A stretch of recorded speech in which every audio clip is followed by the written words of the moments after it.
Bom dia, meus amados irmãos, a graça e a paz de Jesus. Nós vamos dar início a mais uma aula da nossa escola bíblica e vamos começar orando, pedindo a graça de Deus para esta aula. Amém? Senhor, nós te louvamos, Pai, pelo privilégio de estudarmos a Tua palavra. Pedimos que o Senhor nos transforme, que o Senhor nos molde, que o Senhor, Pai, trate os nossos corações e que nós possamos nos render à Tua palavra, Pai. Nos livra, ó Deus, de toda influência mundana que não provém de Ti, Pai. Essa é a nossa oração em nome de Jesus. Amém. Amém, meus irmãos. Nós estamos meditando sobre uma série, de estudos. Hoje é a nossa 7ª aula, Educando Filhos para a Glória de Deus. Então, se você não assistiu ainda as outras, corre lá e assiste. E hoje nós vamos falar de um assunto que é bem espinhoso, tá? Qual é o papel da esposa? Na semana passada a gente viu qual é o papel do homem, do marido. E hoje nós vamos falar sobre o papel da esposa, tá? Então vamos ao começo. Para a gente entender, nós precisamos entender toda a estrutura ali da criação, como que Deus criou o homem. Então vamos lá. Gênesis capítulo 1, verso 27 e 28, diz assim a palavra de Deus: Criou Deus o homem à sua imagem, a imagem de Deus o criou, homem e mulher os criou. Deus os abençoou e lhes disse: sejam férteis e multipliquem-se, encham e subjuguem a terra, dominem sobre os peixes do mar, sobre as aves dos céus e sobre todos os animais que se movem pela terra. Então o que nós percebemos aqui? Deus criou o homem e a mulher e os fez à sua imagem. Tá? Tanto o homem quanto a mulher foram feitos à imagem de Deus. E uma ordem foi dada aos dois de subjugar e dominar a terra. Então, até aí, tranquilo, né? Então, em que os homens e mulheres são iguais? Nós já vimos aí, né? Por exemplo, se nós fomos feitos à imagem e semelhança de Deus, nós somos iguais. Homem e mulher, eles são iguais em emoções. Os homens se entristecem, as mulheres também se entristecem, os homens ficam alegres, as mulheres também, porque nós fomos feitos à imagem de Deus. E o nosso Deus é um ser que se emociona. A Bíblia vai falar da ira de Deus, a Bíblia vai falar até mesmo da alegria de Deus. Tá? Outra coisa, que nós fomos feitos iguais no intelecto. Tanto o homem quanto a mulher têm a capacidade de raciocinar, de entender as coisas, de perceber as coisas. Então nós temos intelecto. Por quê? Nós fomos feitos à imagem e semelhança de Deus. Então nós somos iguais, homem e mulher, tá? Outra coisa é a vontade. Nós temos a capacidade de tomar decisões. Nós somos seres morais. O que isso quer dizer? Que nós escolhemos e as nossas escolhas têm consequências. Nós somos abençoados por nossas escolhas e até mesmo julgados por nossas escolhas. Então, dependendo, se você tomar uma decisão errada, uma escolha errada, você será julgado por conta dessa escolha. Diferente, por exemplo, de um animal. O animal ele não é um ser moral. Ele não é responsável por suas escolhas. Se um animal mata uma outra pessoa, ele não vai para o tribunal. Ele não será julgado em um tribunal, porque os animais não são seres morais. Agora, homem e mulher, os dois são seres morais, eles têm vontade, intelecto e emoções. Nestas questões aqui, nós somos iguais, homens e mulheres. Agora, existe uma outra coisa que nós somos iguais, é no valor. Tanto o homem quanto a mulher eles têm o mesmo valor diante de Deus. Olha o que diz esse texto em Gálatas 3:28. Não há mais judeu nem gentil, escravo nem livre, homem nem mulher, pois todos vocês são um em Cristo. Então, Deus ele não valoriza mais o homem em detrimento da mulher, e nem vice-versa. Então, a mulher não é mais valiosa do que o homem, nem o homem é mais valioso do que a mulher. Nós temos o mesmo valor, porque nós fomos feitos à imagem e à semelhança de Deus. Tá? Então nós somos iguais nas emoções, no intelecto, na volição, né, na vontade e no valor, tá? Agora, em que homens e mulheres são diferentes? Será que existe alguma diferença entre nós, homens e mulheres? Vamos ver. Vamos ao começo lá de novo. Gênesis 2:7. Então o Senhor Deus formou o homem do pó da terra e lhe soprou nas narinas o fôlego de vida. E o homem se tornou o quê? Um ser vivente. Veja bem, aqui nós estamos vendo como Adão foi criado. Adão foi feito do pó da terra, tá? Deus o formou e soprou sobre ele. Será que Eva foi feita da mesma forma? Vamos ver. Ainda antes de vermos como a mulher foi formada, em Gênesis 2:18 diz: o Senhor disse ainda, não é bom que o homem esteja só. Farei para ele uma auxiliadora que seja semelhante a ele. Então nós começamos a perceber que há uma diferença entre o homem e a mulher. A mulher foi feita com um propósito, de ser auxiliadora do homem, tá? Vamos ver outra diferença. Então o Senhor Deus fez cair um pesado sono sobre o homem, e este adormeceu. Tirou-lhe uma das costelas e fechou o lugar com carne. E da costela que havia tirado do homem, o Senhor Deus formou uma mulher e o levou até ele. Vejam que há uma diferença muito importante. Primeiro, Adão foi feito primeiro que a mulher, tá? Isso aí é inegável. Deus tinha o poder de fazer os dois ao mesmo tempo? Sim, tinha. Deus tinha o poder de fazer os dois do mesmo jeito, do pó ali da terra, igual ele fez Adão. Ele poderia ter feito Eva e ter feito os dois de forma simultânea? Poderia, mas Deus não quis. Então nós já começamos a perceber que há uma diferença desde da criação, de como cada um é feito. Adão foi feito do pó da terra e foi feito primeiro. Eva é feita da costela do homem, certo? Então aí nós já vemos, a gente pode ver uma grande diferença entre os dois. E Eva foi feita depois. Então, em que homens e mulheres são diferentes? Na estrutura. Nós vamos ver isso, né? Não precisa ser nenhum grande cientista, mas nós vamos ver que a mulher, ela tem uma estrutura totalmente diferente, uma estrutura física diferente do homem, né? As mulheres têm útero, elas podem, elas têm essa capacidade de gerar filhos dentro delas ali, né? No útero. O corpo da mulher é diferente, né? A mulher tem o seio, o homem não tem. Então, assim, nós percebemos que a estrutura é diferente. Deus fez homem e mulher e Deus os fez diferente um do outro, tá? E nós vamos perceber a função também. A função fica clara para nós quando Deus diz que vai fazer para Adão uma auxiliadora. Então é alguém que vai auxiliar o homem, tá? E nós vamos perceber que o homem, ele foi feito para ser o cabeça da mulher, tá? Bom, como que nós percebemos isso? Como que nós percebemos a liderança do homem sobre a mulher já em Gênesis ali, nos primeiros capítulos? Gênesis 2:23. Finalmente exclamou o homem. Quando ele viu Eva, né, pela primeira vez, olha o que ele disse. Esta é osso dos meus ossos e carne da minha carne. Então nós percebemos aí que há uma igualdade, tá? Mas há uma diferença também entre eles. Agora olha que interessante. Será chamada mulher, porque foi tirada do homem. O que nós percebemos aqui? Adão dando nome para a mulher. Então essa posição de Adão nominar, dar nome a Eva, mostra a autoridade dele, tá? Mostra ele como autoridade. Por exemplo, quando nós temos um filho, quem dá o nome ao filho? É o filho que dá o nome a si mesmo ou são os pais ou aqueles que têm autoridade sobre a criança? Os pais é que dão o nome para a criança, certo?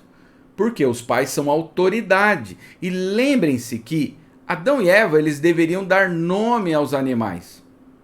mostrando o que? A autoridade deles sobre os animais. Mas agora nós vemos Adão dando nome a Eva, certo? Então nós percebemos que há uma diferença na função entre os dois. E está muito clara, né? Adão foi feito primeiro, ele foi feito de uma forma diferente da mulher, ele tem uma estrutura diferente da mulher, uma estrutura física. Agora, sempre lembrando, eles são iguais em valores, em emoções, em intelecto e também na vontade, na volição, certo? Agora, o que veio com a queda? E aqui começa o problema para a gente entender a aula desta manhã, tá? Quando os dois desobedeceram a Deus, Deus fala com os dois. Primeiro ele fala com a mulher. A mulher lhe disse, Deus falando para a mulher, Gênesis 3,16, farei mais intensas as dores de sua gravidez, e com dor você dará à luz. Agora olha que interessante essa palavra. Seu desejo será para seu marido, e ele a dominará. Então esse é um verso que ele é muito mal interpretado. Eu tinha uma ideia errada deste versículo. O seu desejo será para o seu marido. A minha ideia, e talvez a de muitos, é que a mulher teria um desejo voltado para o homem, certo? E o homem dominaria a mulher, e até numa conotação mais até sexual aqui envolvendo, né? Mas nós sabemos que o homem também sente desejo pela mulher. Então, não é isso que o texto quer dizer. E como que nós interpretamos esse texto? Nós temos que, uma das regras da interpretação é qual o contexto mais próximo. Existe alguma palavra próxima que lembra o que foi falado aqui? Existe. Por exemplo, quando Deus vai falar com Caim, antes de Caim matar Abel. Olha como que Deus fala com Caim. Gênesis 4:7. Se você fizer o que é certo, será aceito. Mas se não o fizer, tome cuidado. O pecado está à porta, à sua espera, e deseja controlá-lo. A mesma palavra que é usada aqui em Gênesis 4:7 para desejo é a mesma palavra usada em Gênesis 3:16, que o desejo da mulher seria pelo marido. Tá. O que Deus está falando para Caim? Que o pecado vai sentir desejo por Caim? Não é essa a ideia. A ideia da palavra desejo aqui é controle. Tanto que depois a palavra controle aparece ali do lado, ó. O pecado está à porta, à sua espera, e deseja controlá-lo. Deseja dominá-lo. A ideia de que o pecado quer dominar a vida de Caim, tá? Mas é você quem deve dominá-lo, tá? Então, qual o significado desse texto? A interpretação correta de Gênesis 3,16. Seu desejo será controlar seu marido, mas ele governará sobre você. Então a ideia ali, depois da queda, Deus está dizendo o seguinte: você não vai aceitar a liderança do homem. Você, mulher, o seu desejo vai ser controlar, dominar o seu marido, assim como o pecado queria dominar Caim. Mas ele governará sobre você. E a ideia de governar sobre Eva não é liderar, mas é um domínio autoritário, um domínio cruel até, tá? Então, como que fica a ideia? A maldição sobre Eva foi que o desejo feminino, dali para frente, seria usurpar a liderança masculina. Então a Eva, ou a mulher, o que acontece depois da queda? A mulher ela vai ter o desejo de tomar a frente do homem, de se tornar a cabeça do lar. E o homem vai resistir à tentativa da mulher. Como? Subjugando-a pela força. Então não será uma liderança amorosa, uma liderança sacrificial. É isso que acontece depois da queda. Então a mulher tenta dominar o homem, usurpar a liderança do homem, e o homem usa a força para subjugar a mulher. É isso que acontece depois da queda. Por isso que nós precisamos entender esse começo aqui, para a gente entender o papel da esposa no lar. Tá? Nós já falamos do marido na aula passada. Se você não assistiu, assista lá, que é muito importante para você entender o todo, certo?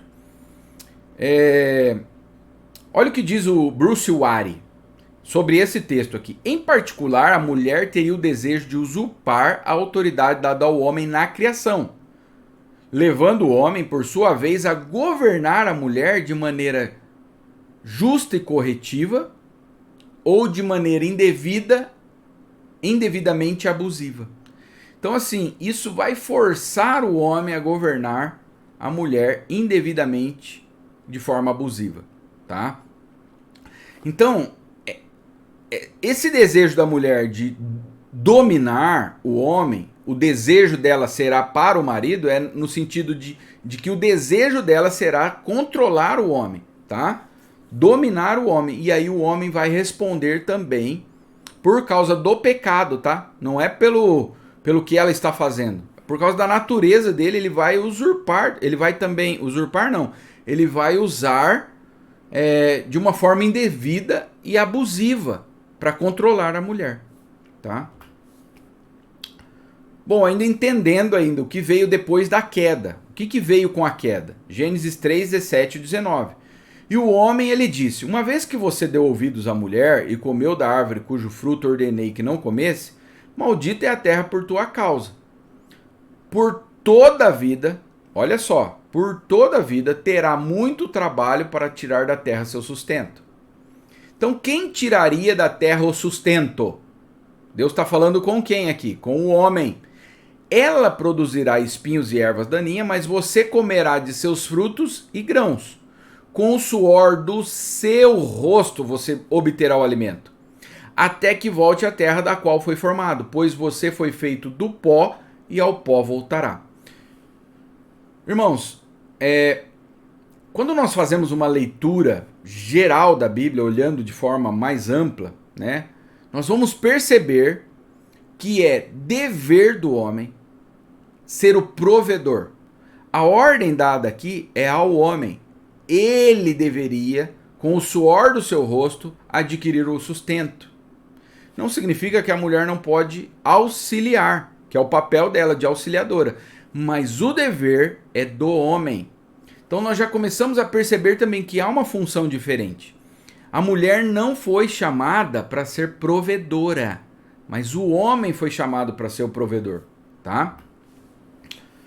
Agora, o que veio com a queda? Então nós percebemos aí uma bagunça, né? Já começa ali no Éden a inversão de papéis. Por exemplo, Eva não consulta Adão quando ela vai comer do fruto.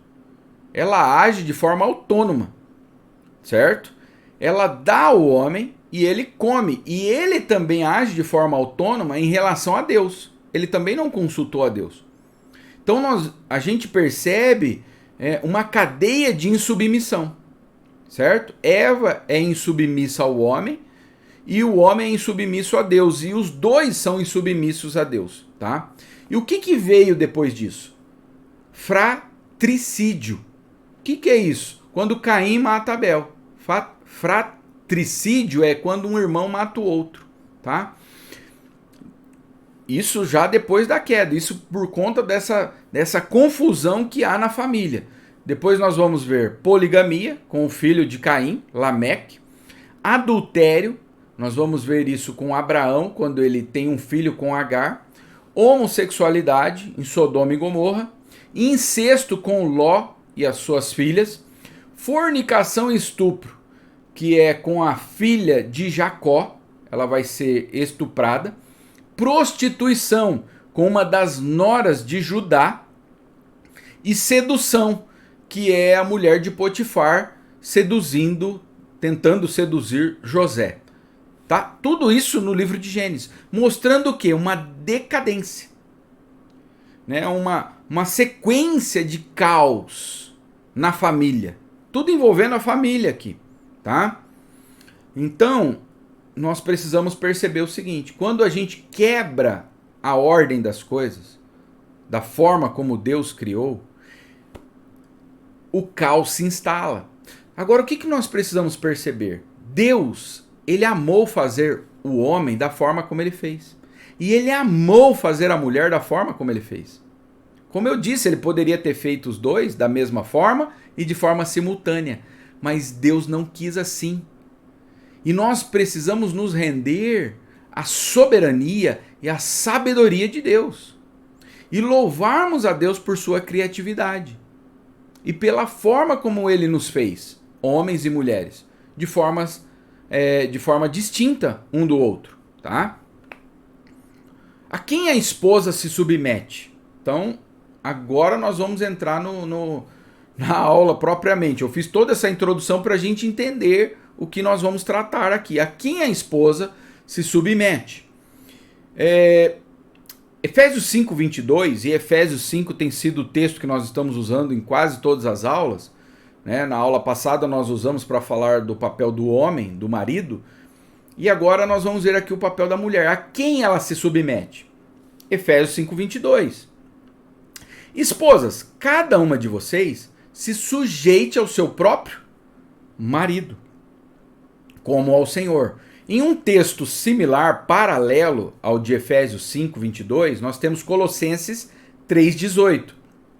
Mulheres, sede submissas a vossos maridos, porque assim convém no Senhor.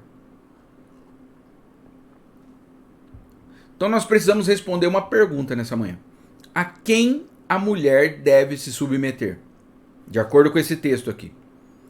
E aqui nós estamos falando da mulher casada, tá? Se ela não é casada, ela é solteira, ela se submete aos seus pais, certo? A quem ela deve se submeter? Aqui, a mulher a casada, a esposa, ela deve se submeter ao seu marido. E aí, irmãos, eu quero apenas iniciar um tema importante. Nós precisamos começar a perceber o que o texto está nos dizendo. Não o que a cultura nos ensina ou tenta nos moldar. A mulher deve se submeter ao seu marido. Então pensem bem, tá? É só uma introdução, eu não vou entrar nesse assunto nessa manhã. Mas existem outras formas das mulheres se submeterem a outras pessoas que não sejam seu marido? Tá? Só para nós pensarmos, começarmos a pensar sobre o tema. Então assim, mulheres podem estar desobedecendo esse texto, né? E às vezes até com o apoio do marido, se submetendo a outros homens ou até mesmo a uma mulher, né? Se submetendo a alguém que não seja o seu marido. Isso pode acontecer, certo? E se isso acontece, será que Deus está aprovando esse tipo de coisa? Então nós precisamos começar a pensar sobre essas questões, tá? Por que ela deve se submeter? E aí a Bíblia vai nos dar o motivo. Esposas, Efésios 5, 22 e 23. Sujeitem-se cada um ao seu marido como ao Senhor, pois o marido é o cabeça da esposa, como Cristo é o cabeça da igreja. Ele é o salvador do seu corpo, a igreja. Então por que a mulher deve se submeter ao homem? Porque o homem é o cabeça. Pensem bem, vamos pensar agora no corpo humano. A cabeça é a que dá direção ao corpo, que conduz o corpo. Quando o corpo não se comunica com a cabeça, o que aconteceu? Existe uma situação em que o corpo não se comunica com a cabeça. Quando acontece um acidente, a pessoa fica paraplégica, né? Ela perde os movimentos. Quando não há uma comunicação é porque algo está errado. Quando o corpo não obedece à cabeça, não se submete à cabeça, é porque houve um acidente. É porque existe um problema sério. Existe uma enfermidade ali. Então isso é muito importante, tá? Por que ela se submete? Olha lá, por quê? 1 Coríntios 11, 3. Um texto também que vai tratar do mesmo ali de Efésios 5, 22, né? Mas quero que saibam de uma coisa. O cabeça de todo homem é Cristo. Olha que importante aqui, irmãos. O cabeça de todo homem é Cristo. O cabeça da mulher é o homem. E o cabeça de Cristo é Deus. Agora vamos pensar. Né? Se Cristo é o cabeça de todo homem, como que nós devemos responder a Cristo? Lembrando ainda da analogia do corpo. Se nós não respondemos a Cristo, há uma paralisia aí. Esse corpo está paraplégico, certo? E a mesma coisa, daí ele vai falar, e o cabeça da mulher é o homem, e o cabeça de Cristo é Deus. Agora vamos pensar como que Cristo se submete a Deus. Se Deus é o cabeça de Cristo, como que o Filho se relaciona com o Pai nessa relação de submissão? Olha só, eu separei 3 versículos aqui. João 17,4. Eu te glorifiquei na terra, completando a obra que me deste para realizar. Porque Deus é o cabeça de Cristo, Cristo faz tudo para glorificar, para exaltar ao Pai. João 4:34. Então Jesus explicou: meu alimento consiste em fazer a vontade daquele que me enviou e em terminar a sua obra. Então, qual que é o alimento de Cristo? O que alimenta a vida dele? Fazer a vontade de quem? Daquele que me enviou. E quem o enviou? O Pai. Então, Deus é o cabeça de Cristo. E o que ele faz?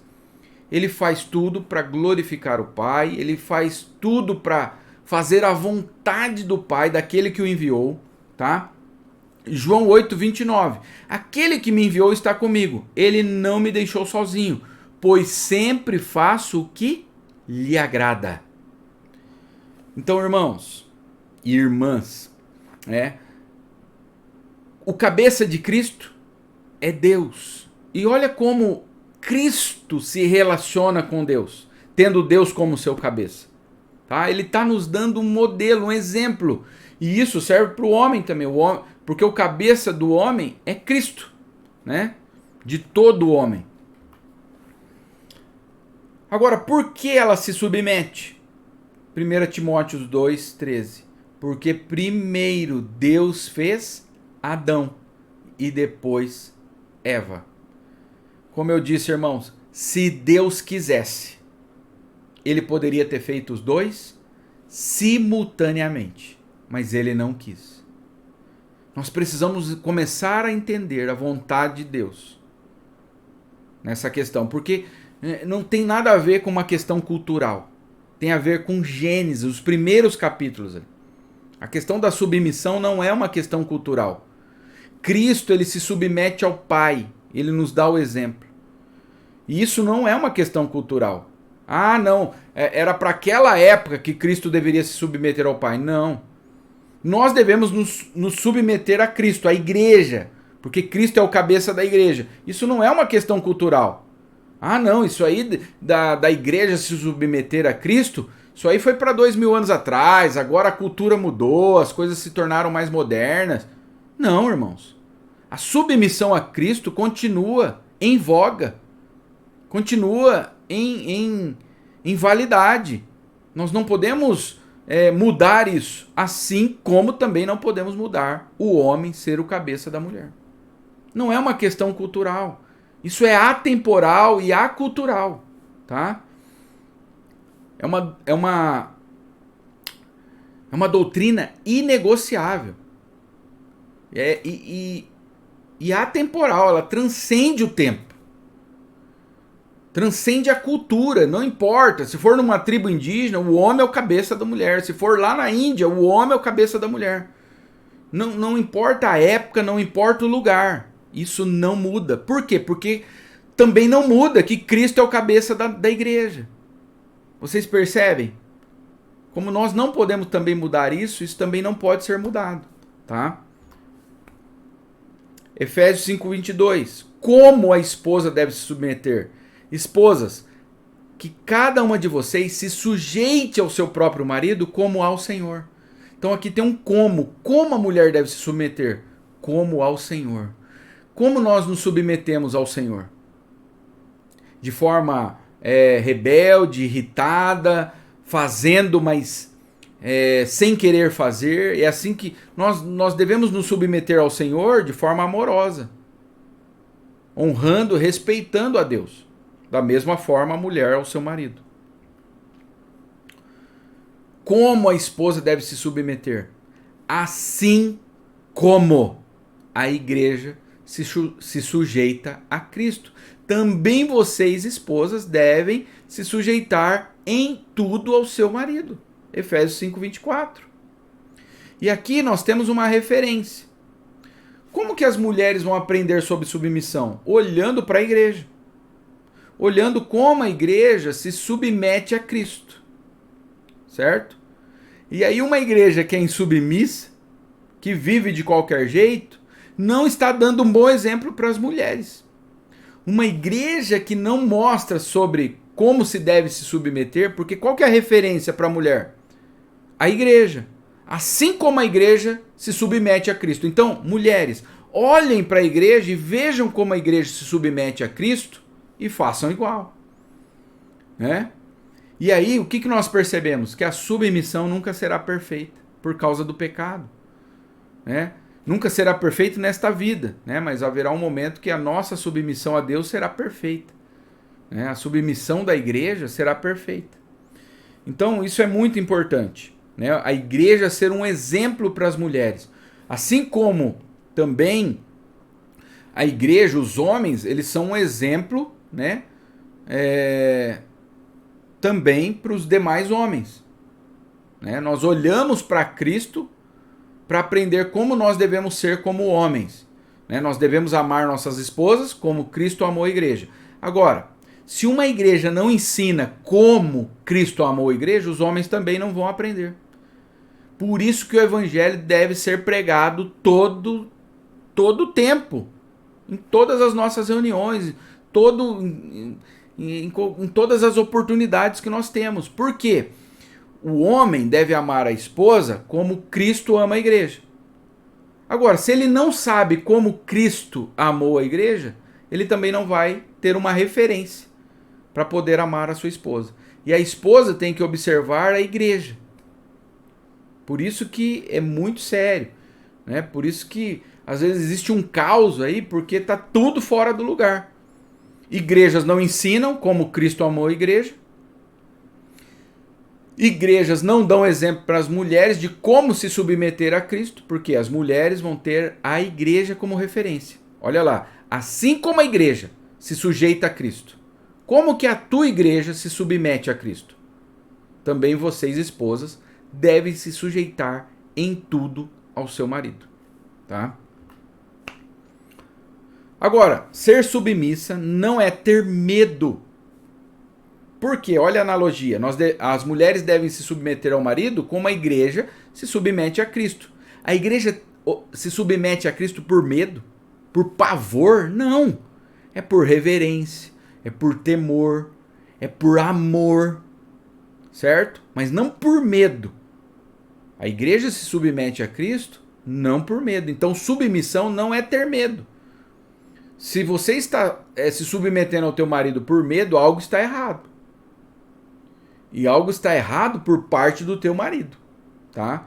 Porque Cristo, ele leva a igreja aos seus pés, ele leva a igreja em obediência e submissão a ele, não com hostilidade e nem colocando medo sobre a igreja, mas ele leva pelo constrangimento, pelo amor, pelo quanto ele se sacrificou pela igreja, tá? Ser submissa não é perder a personalidade, não é deixar de ser quem você é, a sua personalidade. Muitos maridos tentam mudar o jeito da mulher ser, da personalidade. Isso também está errado. Não é sufocar a sua opinião. Você tem o direito de colocar para o teu marido, você mulher, esposa, a sua opinião, o que você pensa sobre determinado assunto, tá? Não é ser um robô, né? Dizer sim para tudo, e não é obedecer incondicionalmente. Nós obedecemos a Cristo de forma incondicional, mas qualquer outra autoridade abaixo de Cristo não pode ser uma obediência incondicional. Então, existem situações em que uma mulher não deve obedecer ao marido. Quando ele coloca, por exemplo, um desejo que está acima da vontade de Deus. Quando ele pede algo para sua esposa que é contrário às escrituras, tá? Que vai levar ela ao pecado, por exemplo. Então, entre obedecer a Deus e ao esposo, você vai ficar com o esposo. E às vezes isso é um risco muito grande, tá? Rebecca Jones, olha o que ela diz. Para obedecer ao mandamento de Cristo de submeter-se, uma esposa deve tentar conhecer o coração de seu marido, honrar esse coração, orientar-se por seus desejos e alegrias, seus instintos e paixões, e alinhar-se a si mesma e a seus filhos a esses desejos e paixões. Então, assim como nós procuramos conhecer a vontade de Cristo, não é assim que a igreja faz? A mulher é a mesma coisa. Por quê? A mulher não deve se submeter ao marido assim como a igreja se submete a Cristo? Então nós temos, o que nós fazemos para nos submetermos a Cristo? Nós procuramos conhecer, honrar o coração de Cristo. Nós procuramos nos orientar pelos desejos e alegrias de Cristo, pelos seus instintos, por sua paixão. Nós procuramos nos alinhar a Ele, certo? Efésios 5, 22 e o 24, né? Nós já estamos caminhando para o final aqui. Esposas, sujeitem-se cada uma ao seu marido como ao Senhor, pois o marido é o cabeça da esposa, como Cristo é o cabeça da igreja. Ele é o salvador do seu corpo. A igreja, assim como a igreja se sujeita a Cristo, também vocês, esposas, devem se sujeitar em tudo ao seu marido. Certo? Então nós falamos sobre a questão do homem que nós maridos, nós vamos dar um bom testemunho ou não, né, sobre o amor de Cristo pela igreja, pela forma como nós amamos nossas esposas, né?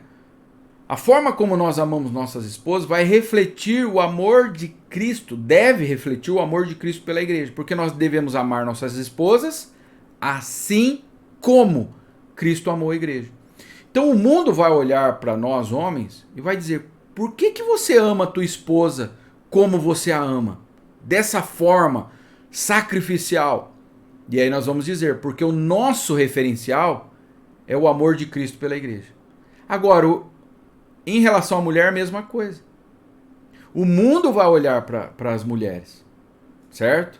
E aí eu termino com 3 perguntas. O que a sociedade tem aprendido sobre a tua submissão? Isso é para as mulheres agora, tá? O que a sociedade tem aprendido sobre a tua submissão? Se as mulheres devem se submeter ao marido assim como a igreja se submete a Cristo, o que a tua submissão tem ensinado à sociedade dos nossos dias? O que a sociedade tem aprendido sobre a tua submissão? E a sociedade ela vai ficar intrigada, né?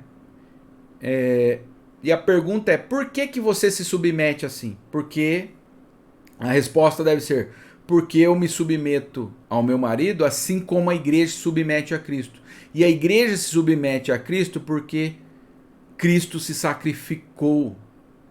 Cristo se sacrificou pela igreja, né? Por que você se submete ao teu marido? Porque o meu marido me ama também como Cristo amou a igreja. Olha como, irmãos, esse é um testemunho tão poderoso para a sociedade, né? Tanto o sacrifício do homem pela mulher quanto a submissão. Então vejam só, o homem, Deus pede sacrifício, a mulher, Deus pede submissão. E na verdade os dois envolvem tanto submissão quanto sacrifício, tá? Isso é muito importante, tá? Como teus filhos têm visto a tua submissão, né? O que isso está sendo ensinado para os teus filhos? Vocês, esposas, que têm filhos, né?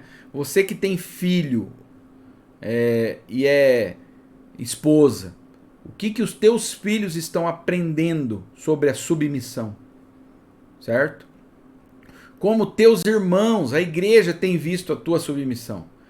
Porque olha só, nós somos um testemunho para a sociedade, para a nossa família e para a igreja, para os demais irmãos. O que as outras mulheres, né, que são recém-casadas, ou até mesmo as mais velhas, o que elas estão aprendendo com a tua submissão? Você, esposa. Elas estão aprendendo que você se submete ao teu marido assim como a igreja se submete a Cristo? E você reconhece que Deus colocou o teu marido como cabeça? Então isso é muito sério, tá? Irmãos, tudo isso aqui que nós estamos vendo nessa manhã é totalmente contrário à cultura dos nossos dias. Hoje se fala muito em independência, autonomia, né? Mas a Bíblia, ela não é, na verdade, ela é sempre contra a cultura, tá? Ela sempre vai ser contrária ao mundo, aos ensinamentos deste mundo. E aí nós temos que nos perguntar nesta manhã: com quem nós vamos ficar? Com os ensinamentos do mundo ou com os ensinamentos da palavra de Deus? A quem nós vamos nos submeter? Porque, irmãos, você será submisso a alguém. Você será submisso a alguém. E você, mulher, também. Se você não for submissa ao teu marido, você vai ser submissa a outra pessoa, né? A não ser que você viva isolada no meio do mato. Porque se você entrar numa empresa, você vai ter que se submeter a alguém, né? Você vai ter que se submeter ao governo, ao Estado. Você tem que se submeter às leis de um país. Você vai se submeter a alguém. Não tem como, né? Por onde a gente vai, nós nos submetemos a alguém. Então a submissão não é uma coisa que é uma coisa absurda, que nós não vivemos ela no nosso dia a dia, tá? Mas o mundo, com a sua cultura maligna, tenta mostrar que a submissão da mulher é como escravizar a mulher. Mas na verdade não. Porque quando nós obedecemos a palavra de Deus, nos submetemos à palavra de Deus, nós somos livres. Conhecereis a verdade vos libertará, né? Quando nós nos submetemos a Cristo, nós somos livres. Então que Deus abençoe vocês, esposas, né? Maridos, ajudem as suas mulheres nessa questão, né? Facilitem a submissão para elas, sendo o quê? Homens que amam suas esposas como Cristo amou a igreja. Isso facilita para a tua mulher a submissão. Tem muito marido que é autoritário. E aí nós voltamos lá em Gênesis, depois da queda. O homem iria procurar dominar a mulher. E não é isso que Cristo faz com a igreja, tá? Não é isso, né? A mulher ia tentar usurpar a posição do homem, mas o homem ia tentar dominar a mulher. E isso não é bíblico, meus irmãos. Então facilite para tua esposa. Amém? Deus abençoe. Um bom domingo a todos vocês na presença do Senhor. Que nós possamos, irmãos, ser uma luz para este mundo, né? Que nós possamos ser sal. E às vezes esse sal vai ser um sal na ferida. Vai ser um sal na ferida deste mundo. Vai incomodar. Mas Deus nos chamou para ser sal e luz. Bom domingo, bom almoço a todos. Vamos orar agradecendo a Deus. Senhor, nós te louvamos por esta aula. Pedimos que o Senhor continue a falar aos nossos corações durante todo este dia. E que nós, Pai, nos rendamos nesta manhã à tua palavra, Pai. Que nós nos rendamos à tua palavra. Em nome de Jesus. Amém. Amém. Deus abençoe e até o culto desta noite, se Deus quiser. Um abraço a todos.